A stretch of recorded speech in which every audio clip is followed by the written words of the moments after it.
Saudara, tiga tokoh Presiden Prabowo, Presiden kelima Republik Indonesia sekaligus Ketua Umum PDI Perjuangan Megawati Soekarno Putri dan Wakil Presiden Gibran Rakabuming Raka bertemu dalam peringatan Hari Lahir Pancasila.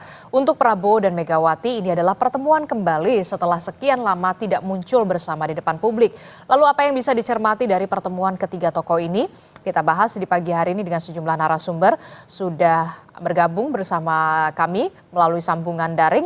Ada Sekjen Partai Golkar, ada Pak Sarmuji, kemudian sudah hadir ke studio ada Direktur Eksekutif Lingkar Madani, Bung Ray Rangkuti. Selamat pagi, Bung Ray. Ya. Assalamualaikum, Pak Sarmuji, selamat pagi. Waalaikumsalam, Mbak Disti. Bung Ray, selamat pagi. Ya. Oke, kita pagi-pagi hari ini membahas bagaimana pertemuan yang cukup menjadi sorotan di pekan hari ini, begitu ya, Pak Sarmuji. Saya mau ke Pak Sarmuji dulu. Pak Sarmuji, ini kan kita lihat kemarin ada pertemuan, begitu ya, walaupun memang dalam rangka Hari Lahir Pancasila, bukan soal politik begitu, tapi pertemuan yang menampilkan ada Pak Prabowo, Bu Mega, bahkan ada Mas Gibran. Suasananya tampak akrab, cair, begitu ya. Ada bahkan Pak Prabowo mengatakan sempat menyinggung Bu Mega, wah kurusan nih dietnya berhasil begitu. Nah, apa yang bisa Partai Golkar lihat dari pertemuan ini? Benarkah sinyal-sinyal rekonsiliasi politik sudah makin terasa, Pak Sarmuji? Ya, kalau dibilang rekonsiliasi politik, sebenarnya rekonsiliasi itu sudah terjadi dan selama ini tidak ada problem yang cukup mendasar antara Presiden dengan Ibu Megawati. Ya, pertemuan ini menurut saya menghadirkan suasana atmosfer yang positif. Kalau istilah anak muda sekarang, vibes-nya itu positif banget lah kira-kira. Positive vibes. Positive vibes. Jadi kalau pertemuan-pertemuan begini bisa dirancang untuk bisa mempertemukan seluruh elit bangsa, tokoh-tokoh yang pernah memimpin Republik ini akan sangat baik. Kalau andaikan karena ulang tahun Hari Pancasila, Ibu Megawati bisa bertemu dengan Pak Prabowo, Mas Gibran. Kalau perlu peringatan Hari Pancasilanya diulang lagi biar makin bagus, makin kompak gitu. Dan kalau perlu tokoh-tokohnya diperluas. Artinya bukan hanya Ibu Megawati dengan Pak Prabowo yang sebenarnya juga memang tidak ada masalah dalam secara politik, dengan Mas Gibran mungkin sedikit ada ya inilah ada kendala-kendala psikologis, tapi kemarin sudah tampak cair.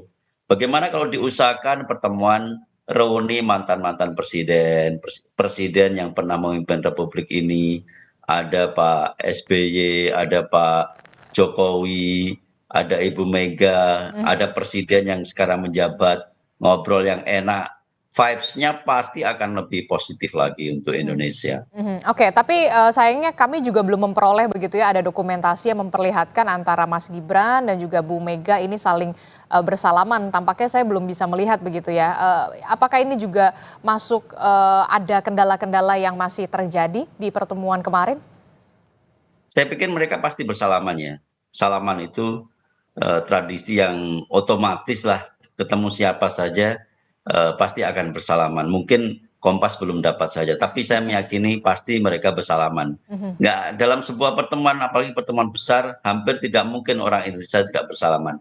Dan kalau kita sudah bersalaman, pasti ada kedekatan, ada ya transfer kesepahaman secara psikologis, kira-kira begitulah. Semakin sering bersalaman, misalkan antara Mas Gibran dengan Ibu Megawati, mungkin akan semakin baik. Syukur-syukur kalau bersalaman juga dengan Pak SBY, Pak Jokowi, maka akan lebih baik. Oke, nanti kita akan tunggu apakah nanti Mas Gibran dan juga Bu Mega akan lebih sering bersalaman ketika nanti setelah pertemuan-pertemuan ini dilakukan begitu ya, akan ada pertemuan lanjutan.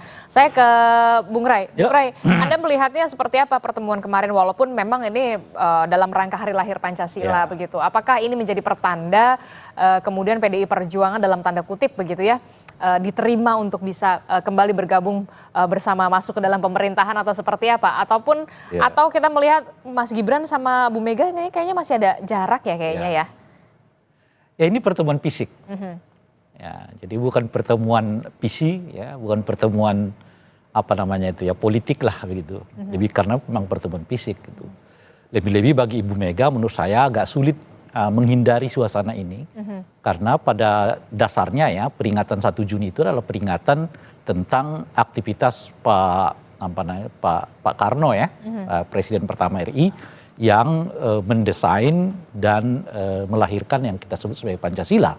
Jadi bagi Ibu Mega peristiwa 1 Juni ini bukan hanya sekedar persoalan historis, tapi juga ada hubungannya dengan emosionalitasnya karena itu tersangkut dengan bapak beliau dalam ini yaitu Pak Soekarno gitu. Sehingga kalau kemudian peringatan 1 Juni ini resmi ya diperingati oleh pemerintah ya dalam hal ini Pak Prabowo, memang pertemuan dengan orang-orang ini tidak bisa tak terhindarkan gitu. Kan lebih unik lagi kalau kemudian 1 Juni diperingati oleh presiden dan pemerintah lah ya secara umum gitu, tapi misalnya Ibu Meganya nggak hadir. Padahal ini Agak aneh kalau begitu. ya agak aneh. Padahal ini hajat yang kalau untuk Ibu Mega ya bukan hanya bersifat kenegaraan atau bersifat historis, tapi juga mestinya bersifat emosional gitu ya. Jadi pertemuan Lebih-lebih 1 Juni itu adalah tanggal yang juga ditetapkan oleh Ibu Mega kan sebagai hari lahir Pancasila gitu. Nah oleh karena itulah pertemuan yang kemarin itu menurut saya pertemuan yang tak bisa tidak itu terjadi gitu, dan tapi lebih bersifat fisik ya karena ketemu biasa ya, nggak ada ngobrol-ngobrol seperti yang Anda tanyakan tadi, misalnya apakah ini memberi sinyal bahwa PDI akan masuk ke dalam koalisi misalnya gitu ya, bergabung dengan koalisinya Pak Prabowo atau yang kita kenal dengan Kim Plus sekarang ini gitu. Menurut saya itu sangat jauh sekali gitu, dalam pengertian apa gitu. Pertemuan itu ya karena itu physically gitu ya, meskipun ada nanti kita bisa jelaskan nanti beberapa hal yang lain, tapi itu tetap akan menegaskan bahwa posisi Ibu Mega berada di oposisi gitu ya, tetapi kadar oposisinya mungkin yang jadi pertanyaan, apakah oposisi dalam pengertian konfliktual gitu ya, atau oposisi dalam pengertian moderat. Nah saya kira PDI akan mengambil jalan oposisi moderat terhadap Pak Prabowo gitu. Mengapa kemudian PDI Perjuangan mengambil oposisi moderat? Itu yang kemudian menarik kan? Nah pertama karena secara personal tadi ya, Ibu Mega dengan Pak Prabowo itu nggak ada masalah. Secara personal tidak ada hambatan lah ya? Tidak ada hambatan antara Bu Mega dan juga Pak Prabowo. Pak Prabowo. Tapi selama tidak ada Pak Jokowi gitu. tapi kan di sana ada Mas Gibran yang kita tahu putra dari Presiden ke-7 Republik Indonesia Joko Widodo yang kemudian sekarang menjabat sebagai wakil presiden begitu kan? Ya itu yang saya sebut kalau kehadiran Mas Gibran di situ tuh sesuatu yang tak terhindarkan dengan sendirinya gitu. Nah mungkin Ibu Mega juga melihat oke lah kalau Gibran sebagai wakil presiden kan yang tak bisa dibantah gitu. Tapi kalau dengan Pak Jokowi bagaimana? Nah ini yang jadi pertanyaan. Nah kita yang nggak tahu di belakang layar nih sebetulnya ketidakhadiran Pak Jokowi misalnya dalam acara itu memang karena nggak diundang atau apa gitu. Itu yang kita nggak tahu peristiwanya gitu. Tapi kalau apa namanya itu ya hubungan Ibu Mega dengan Pak Prabowo saya kira sama sekali nggak ada ganjalan. Ganjalannya itu justru kalau misalnya di tengah-tengah itu ada Pak Jokowi alias kalau sekiranya dalam pertemuan itu ada Pak Jokowi, mungkin Ibu Mega nggak akan hadir, mungkin gitu. Nah, jadi persoalannya di kehadiran Pak Jokowinya. Nah, kalau bagaimana kalau Pak Jokowinya nggak hadir? Ya seperti kemarin, guyup aja bertemu. Karena memang Ibu Mega dengan Pak Prabowo, personality nggak ada masalah. Mereka udah jalin kerjasama sejak tahun 2004 kan, sampai sekarang ini gitu. Jadi persaingan politik di antara mereka itu ya dianggap sebagai persaingan yang biasa saja gitu. Beda ceritanya dengan Pak Jokowi. Karena dengan Pak Jokowi itu bukan soal persaingan politik, itu pengingkaran politik gitu loh kira-kira. Orang yang ingkar ya, yang dikeluarkan dari partai ya nggak bisa lagi, artinya nggak bisa lagi kita kerjasama secara politik. Gitu. Oke. Bagaimana Partai Golkar melihat ini begitu partai yang kemudian juga salah satu partai yang mengusung Gibran Rakabuming Raka juga sebagai wakil presiden di sana begitu ya, ada apa ya bisa dikatakan ada sedikit hambatan lah ya antara Bu Mega dan juga Pak Jokowi begitu yang kita tahu di sana juga ada Mas Gibran Rakabuming Raka sebagai wakil presiden. Apa yang bisa Anda lihat di sini Partai Golkar? Ya pertama meskipun tadi disampaikan oleh Bung Rai itu adalah pertemuan fisik, tetapi bagaimanapun kalau kita sering ketemu sama seseorang itu akan berbeda kalau kita terus-menerus menghindari orang tersebut. Jadi saya termasuk orang yakin bahwa pertemuan fisik itu cepat atau lambat itu pasti akan mengubah suasana hati. Hmm. Kalau orang kita nggak pernah bertemu, kadang-kadang kita berasumsi, wah dia masih Marah. ada masalah dengan saya, masih marah dan sebagainya. Tetapi begitu bertemu, melihat senyumnya, melihat tatapannya, mungkin sudah berubah. Oh ternyata dia baik juga sama saya. Dan banyak sekali hal-hal seperti itu kita jumpai dalam kehidupan. Dan tidak terkecuali dalam kehidupan politik. Jadi menurut saya kalau perlu disetting supaya Ibu Mega hadir, Pak Jokowi hadir, Pak SBY hadir, kita setting saja supaya terjadi paling nggak pertemuan fisik yang kemudian bisa jadi menghadirkan vibes yang lebih positif.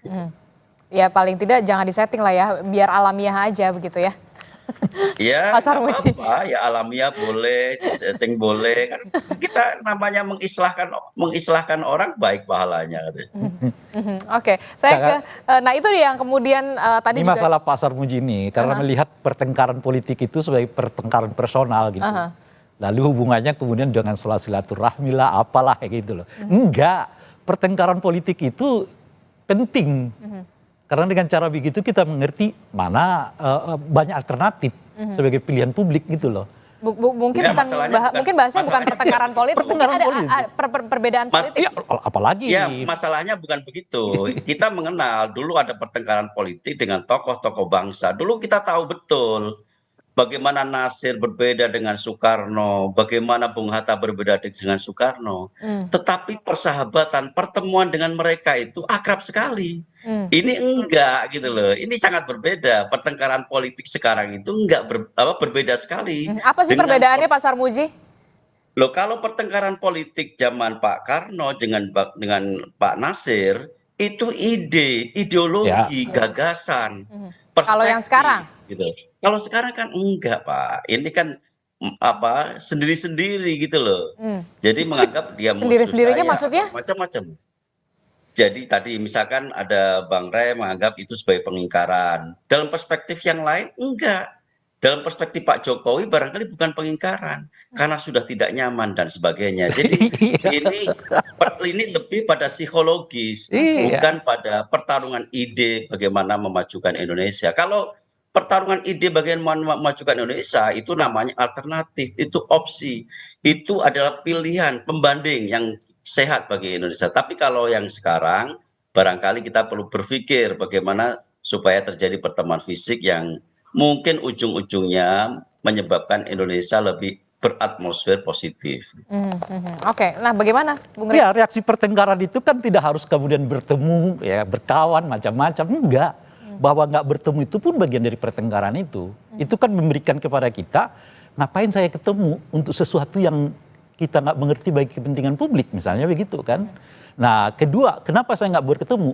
Untuk juga mempertegas bahwa ada sesuatu yang membuat kita secara ide nggak bisa ketemu. Gitu.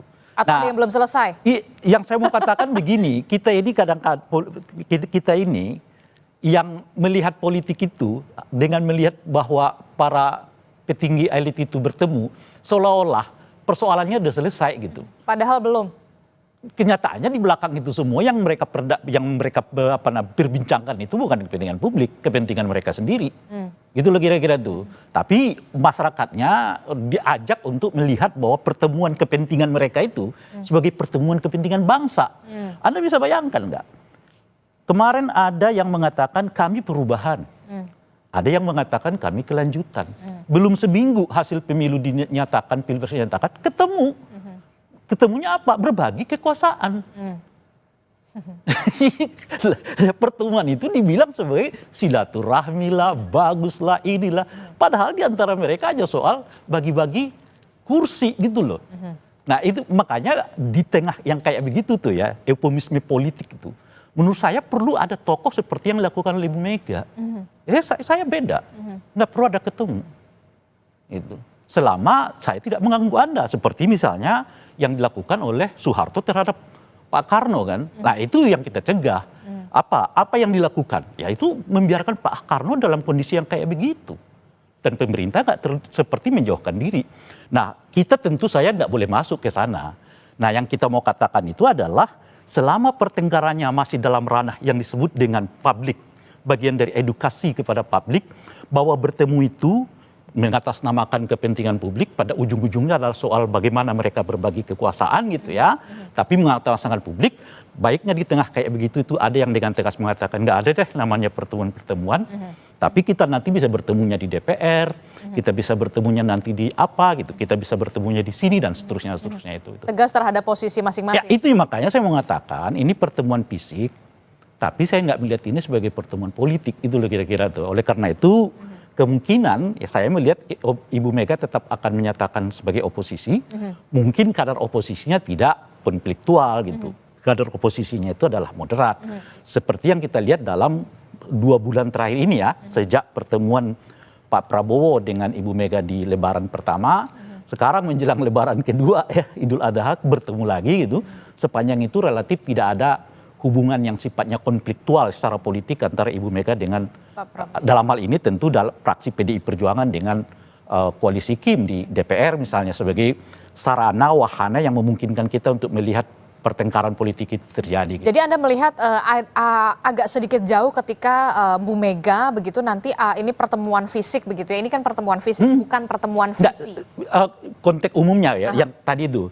Tapi pada tingkat tertentu bagi saya Pak Prabowo itu melihat lebih dari sekedar pertemuan fisik gitu. Tapi bagi Pak Prabowo itu pertemuan-pertemuan yang seperti ini adalah pertemuan yang lebih jauh dari sekedar pertemuan fisik. Apa itu?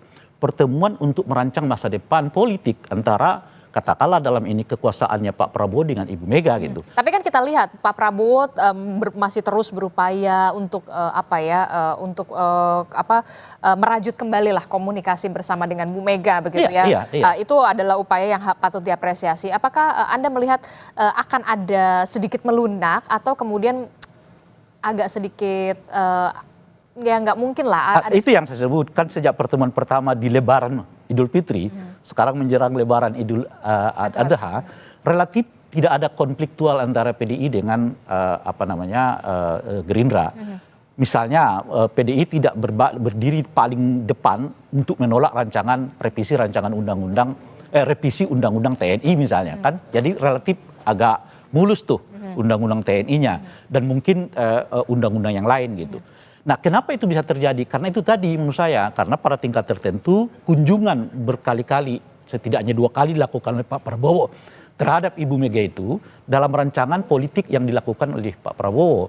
Apa yang saya mau katakan adalah Pak Prabowo melihat masa depan politik itu ada bersama dengan Ibu Mega, sementara dalam konteks misalnya loh ya, kalau kita tarik lagi kepada Pak Jokowi nih, loh kok Pak Jokowinya di mana dalam konteks ini? Ya mungkin bagi Pak Prabowo Pak Jokowi itu adalah masa lalu gitu, sehingga intensitas pertemuan dengan Pak Ibu Mega makin meningkat gitu ya. Salah satunya adalah pertemuan yang kemarin itu gitu. Sementara dari Lebaran pertama ke Lebaran kedua, Idul Fitri ke Idul Adha, Pak Prabowo belum pernah ketemu secara fisik loh ya dengan Pak Jokowi sepanjang yang kita tahu.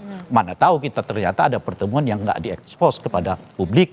Karena kenapa kita berbicara seperti ini? Karena umumnya setiap pertemuan Pak Prabowo dengan Pak Jokowi itu ada eksposnya secara diam-diam gitu. Nah, tapi sejak Lebaran kemarin sampai ke Lebaran kedua ini hampir tidak kita dengar ada ekspos pertemuan Pak Prabowo dengan Pak Jokowi. Dalam bahasa yang lain, kelihatan atau kemudian ada yang harus dijaga hati yang lain begitu ya?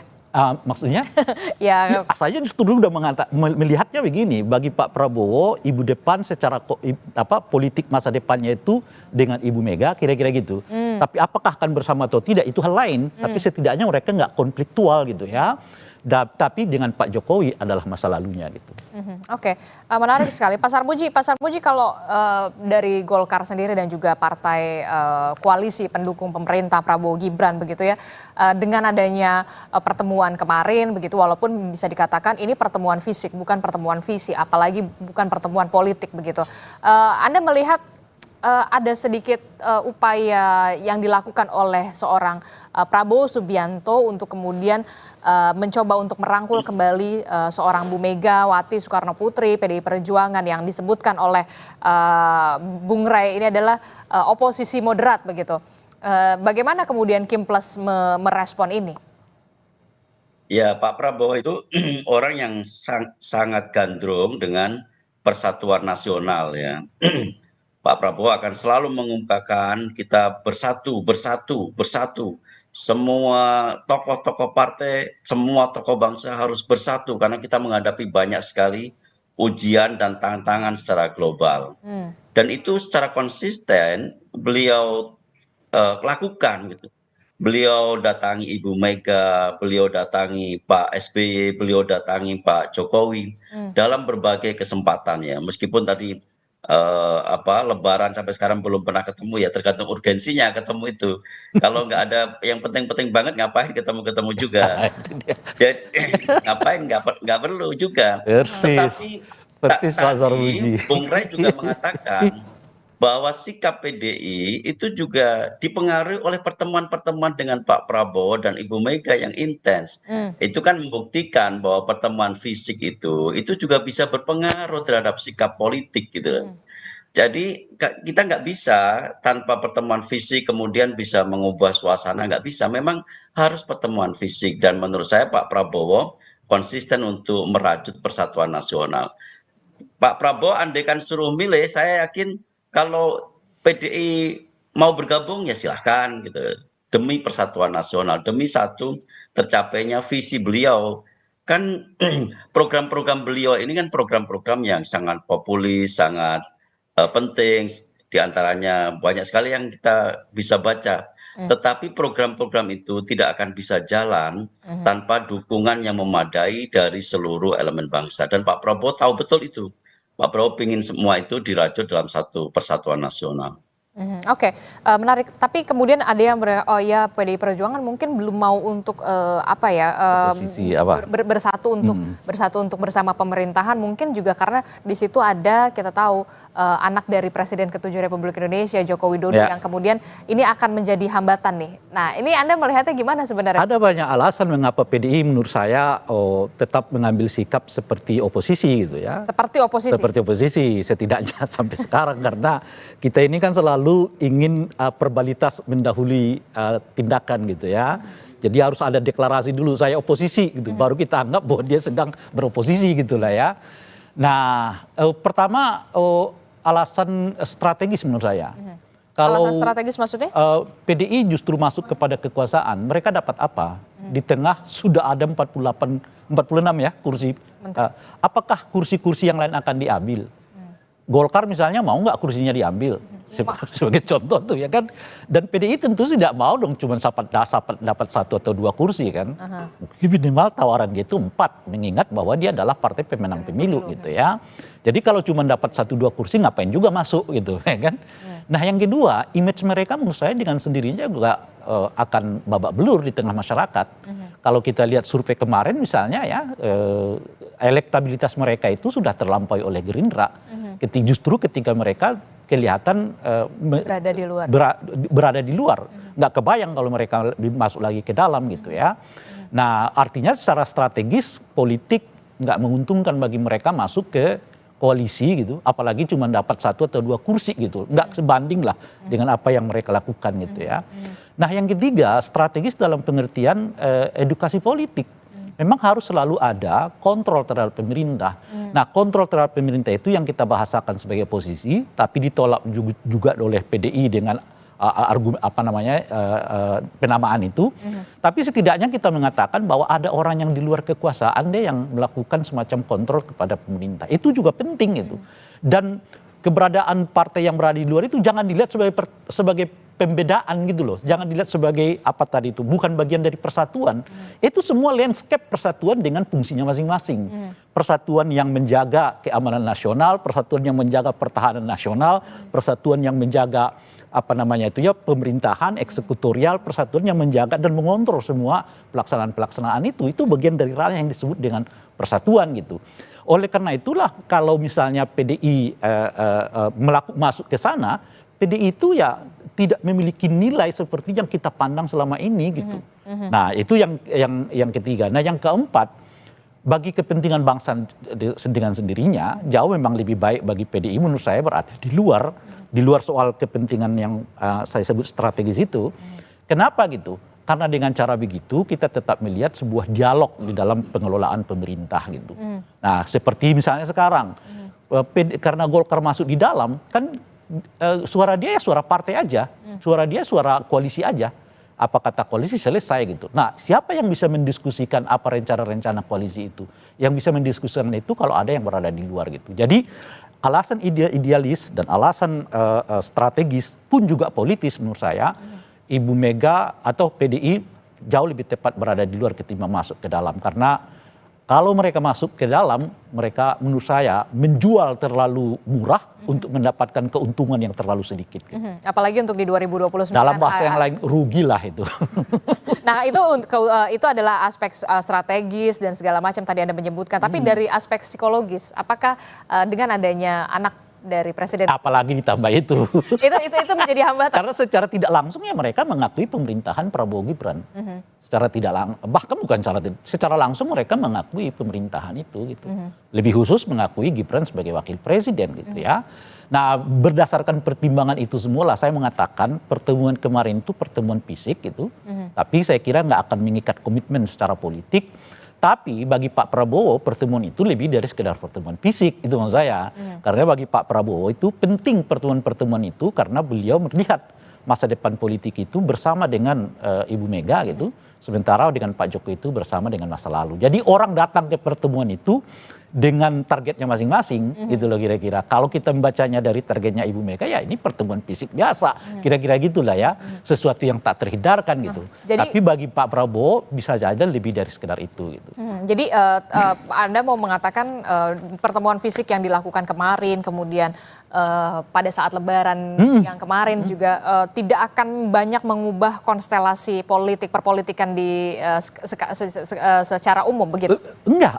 Perubahannya itu datangnya di Pak Prabowo. Pak Prabowo-nya yang mau berubah sebetulnya, itu menurut saya. Tapi kalau untuk konstelasi perpolitikan tidak terlalu? Dengan sendirinya, karena Pak Prabowo mengubah arahnya, ya bisa saja mengubah secara nasional. Karena tonggak kekuasaannya kan ada di Pak Prabowo gitu. Itu yang saya sebut misalnya, kalau Pak Prabowo kemudian beralih ke Ibu Mega, misalnya begitu ya. Lalu siapa yang akan dikecualikan gitu? Siapa yang akan pinggirkan dan sebagainya. Karena selalu akan begitu, sebab ini sudah penuh kan, satu segi gitu. Nah itu dengan sendiri akan terjadi. Nah itu yang sementara saya lihat itu, Pak Prabowo tidak sesering dahulu melibatkan peran serta Pak Jokowi dalam pemerintahannya. Seperti yang kita ketahui sebelum-sebelumnya gitu. Bahkan dalam 1-2 bulan ini belum ada yang kita tahu ya pertemuan secara fisik antara Pak Jokowi dengan Pak Prabowo gitu. Nah, yang ada adalah intensitas pertemuan beliau dengan Ibu Mega. Kalau kita lihat dari kacamata Pak Prabowo, tentu perubahan itu dengan sendirinya akan mengubah landscape politik. Tapi dari Ibu Mega, saya di sini aja kok, kira-kira gitu loh. Termasuk juga ada upaya juga, ada tidak sebenarnya yang Anda lihat begitu kayak kemarin acara kenegaraan bilateral, pertemuan bilateral antara Presiden Prancis dan juga Presiden Indonesia kita gitu, Pak Prabowo. Seorang Gibran Rakabuming Raka, wakil presiden tidak terlalu nampak ada di sana begitu mengambil posisi itu apa? Itu adalah bagian dari apa Anda melihat ini? Ya itu yang saya sebut tadi, ada yang harus ditinggalkan Pak Prabowo dan kalau konteks kekuasaannya lingkaran Pak Prabowo terjadi perubahan. Perubahannya apa? Dalam konteks itu yang lagi-lagi kita sebutkan kelihatan Pak Prabowo mulai menjaga jarak dengan keluarga Pak Jokowi gitu.